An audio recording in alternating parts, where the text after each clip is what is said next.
Sahabat,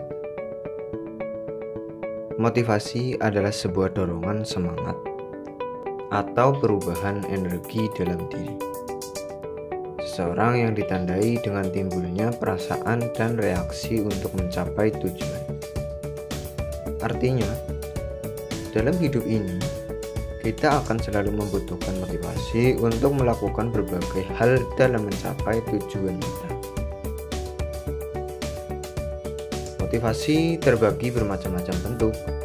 Ada orang yang semangat dan termotivasi karena uang. Ada juga karena pujian. Ada juga yang memang ingin berbagi manfaat dan kebaikan. Bisa juga orang termotivasi karena ingin mengikuti langkah pencapaian seseorang yang dia sukai. Biasanya, orang yang selalu termotivasi akan terus-menerus berusaha melangkah, bahkan berlari untuk mengejar cita-cita. Sayangnya, ternyata motivasi terkadang tidak hadir dalam diri kita. Akhirnya timbul hal-hal negatif pada kehidupan sehari-hari, seperti rasa malas, sedih, takut, merasa tidak sanggup, dan berbagai hal negatif lainnya. Sehingga kita membutuhkan motivator dalam hidup kita. Selama ini kita mengenal berbagai motivator yang bisa menimbulkan semangat motivasi dalam diri dengan berbagai seminar dan trainingnya.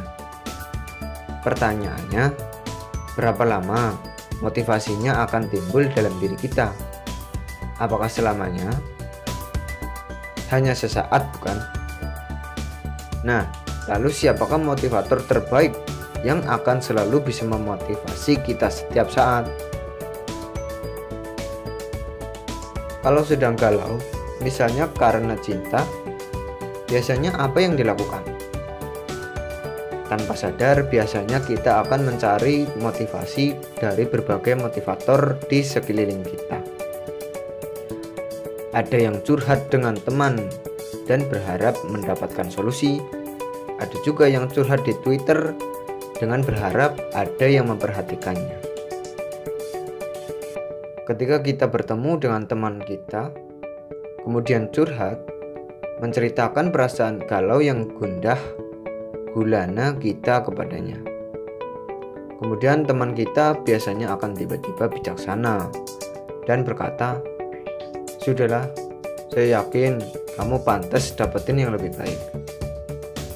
Kemudian tiba-tiba timbul motivasi dan semangat untuk move on. Ketika selesai curhat, biasanya ada perasaan lega. Tapi tentunya, teman kita tidak bisa selamanya hadir di samping kita.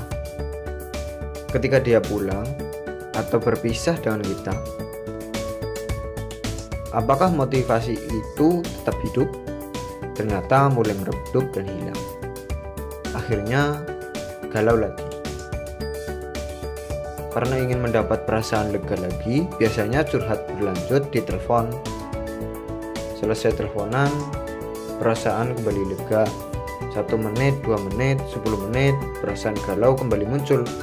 Akhirnya berbagai cara kita lakukan untuk mendapat motivasi dari teman kita itu dan tetap tidak membuat hati kita benar-benar tenang. Justru malah membuat kita addicted untuk terus curhat melebar kemana-mana, tapi tidak benar-benar memberikan solusi. Maka kalau kita hanya mengandalkan motivasi dari luar, sedangkan diri kita masih galau, itu hanya akan mampu memotivasi kita beberapa menit saja. Namun jika motivasi itu benar-benar muncul, kita munculkan dari dalam diri, maka kapanpun kita sedih, galau, gundah, kita bisa memotivasi diri kita kapanpun kita mau. Karena sebenarnya motivator yang terbaik adalah diri kita sendiri. Semoga bermanfaat untuk kita semua.